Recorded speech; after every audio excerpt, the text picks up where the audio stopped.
A day in my life as Danny here at Laguna. Hello mga idol! So it's a mini vlog at eto ang nag-iintay sa akin kanina pa, ang aking kapatid. At syempre nandito tayo sa Laguna, nasa bahay tayo ng aking tita.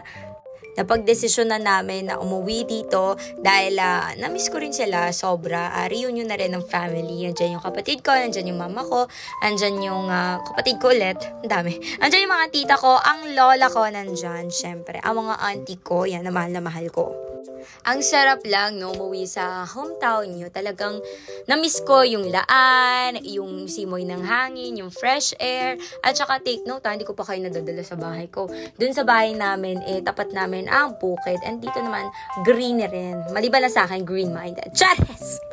So, ayan na nga, pagdating ko pa lang, nagbibingo na sila. Bingo-bingo na si Madu. Nakabingo yan. Ayan, si Tita Lay, si Tita Joy. Ang lagi kong binabati on air. Ang Soreso Unite or Unite Family, diba? Kasakop. Ayan, si Auntie Nursing. Talagang naman siya ang nanalo sa bingo. Taray!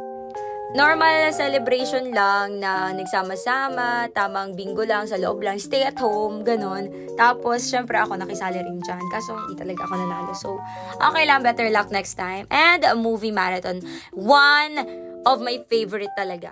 Sobrang na-miss ko. And syempre, food trip with the family. Ayan, tita, ang sarap naman ng pagkain. Taray, nakapambahay lang yan, pero nakaprada.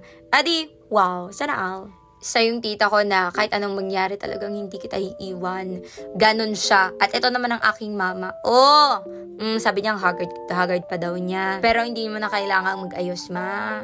Halata naman na charis. Uy, wag ka. Dami nagsabi kamukha ko yung nanay ko. At talagang tumabalan siya. At ito yung kapatid ko. Daming sinasabi. Charis. Isa lang yung na-realize ko nung umuwi ako, nagkaroon ako ng time for my family. Yan yung lola ko. Yan, ang ganda-ganda, diba? Si mommy at si auntie nursing, sa tita nursing, ang kanyang kapatid. Well, for me, going back, no, ang dami kong na-realize in life na ang dami ko palang nami-miss out. Ang dami ko palang nami-miss na events, mga important events. Tapos, kinukwento nila sa akin. Yung tipong all the way talaga kami magkwentuhan. At syempre, kapag movie time talaga. By the way, it's our second day na. Ayan, kita nyo naman.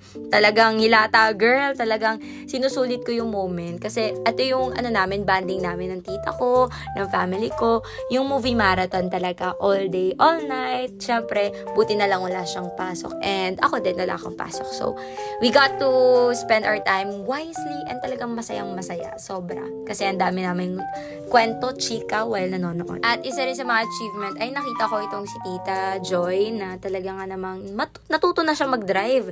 Tinuruan siya ni Tita Lay. Grabe yung tiniis mo, Tita Lay, ha? In fairness. Charis! And here's the last clip. Yan, tomorrow, alis na ako. Mamimiss ko kayong lahat.